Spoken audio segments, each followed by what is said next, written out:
thank you all for including me in the program, and I'm going to go through this fairly quick, and then we'll bring our panel up here and get a little more into the weeds and talk about plight of peanut industry and production agriculture. There are, for every industry segment, I don't care if it's agriculture, defense, transportation, there are huge reauthorization bills. For defense, it's every year. Agriculture, every 5, now 7 years for this bill. Transportation, about every 5 years. Sometimes that's off. There are marker bills, bills that are memorable, that change an industry, protect an industry. And we've had 3 since I've been in Washington that fall in that category. 2002, when many of you recall, I know John does and others, that we moved from a supply management program to a marketing loan, a more market-oriented program. 2002, we had the buyout. 2014 was an important marker for our industry because of the price loss coverage program, but also we pushed the limit at that point along with other commodities in building a safety net that would work with 535 reference price and our loan rate, et cetera. This bill will go down, I believe, historically as another critical point or juncture for the peanut industry. You've established a reference price, loan rate that will work for hopefully years, but also on the back end are the infrastructure for a price escalator to deal with the problems that we faced in COVID and post-COVID on addressing cost of production and being stuck with a reference price that frankly did not meet the test of a safety net. And we hope we've got the bones of an escalator toward the back end to address this. And it may have to be, take another look at it as we get closer to it in 2031, but it is something we believe that will lay the groundwork for hopefully farm bills that are not so contentious. Because this one was contentious. For last year, we talked about this pie chart. Congressional Budget Office, CBO, which Congress tries their best to adhere to, broke this out.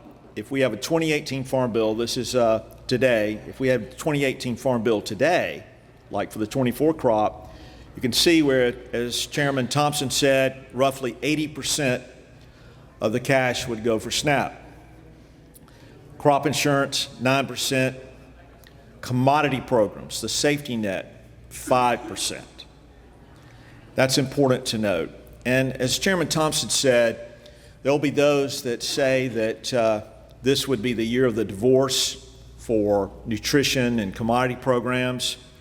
Not really. We've worked, as you know, 2018 bill, 1408, going back for a number of years, but the commodity piece of the Farm Bill has been sliding for a number of years.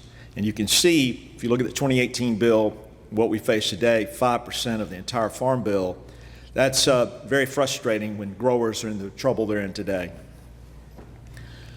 Let's take a quick look at what just passed in the One Big Beautiful Bill.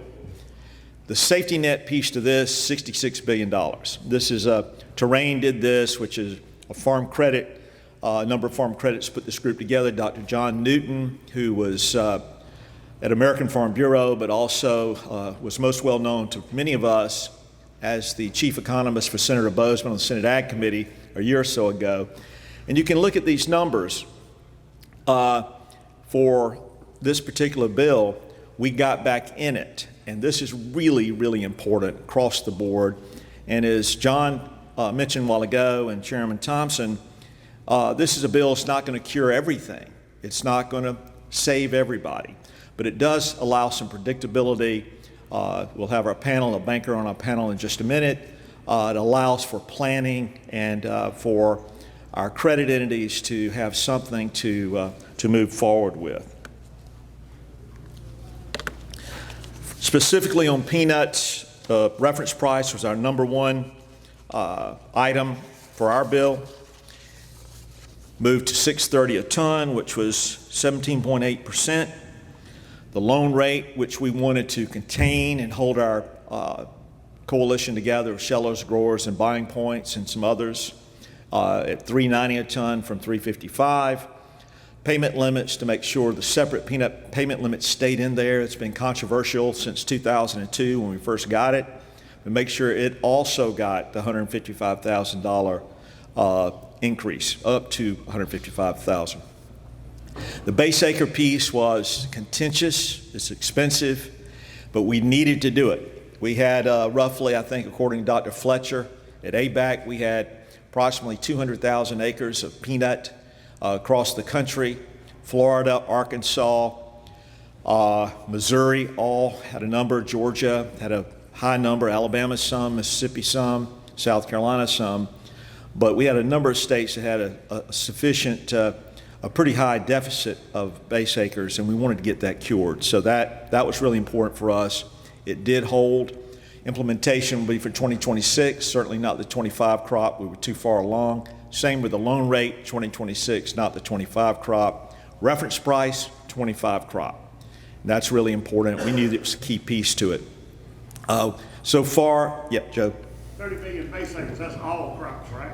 Yes, yeah. I don't know if we could find 30 million peanut acres. That might be a little tough, although some would say we've got that many this year.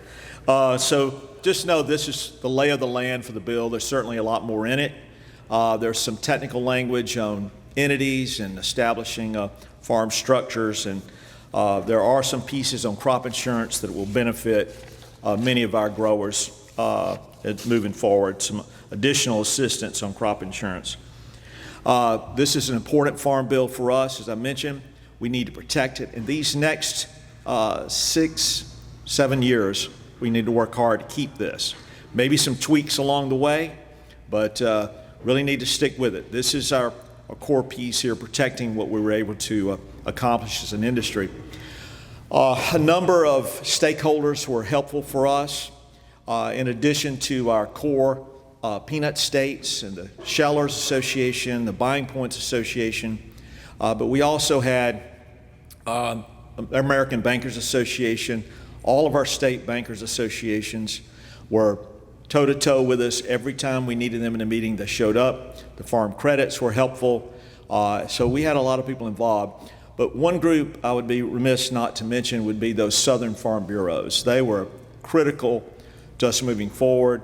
We have our colleagues in cotton and rice and sugar, but specifically on those Southern Farm Bureaus, they have not let us down, at least since I've been doing ag policy in Washington. So your membership in those groups is really important. Your participation, particularly in those states, farm bureaus that have political action committees, in addition to your peanut political action committees, are important to contribute to.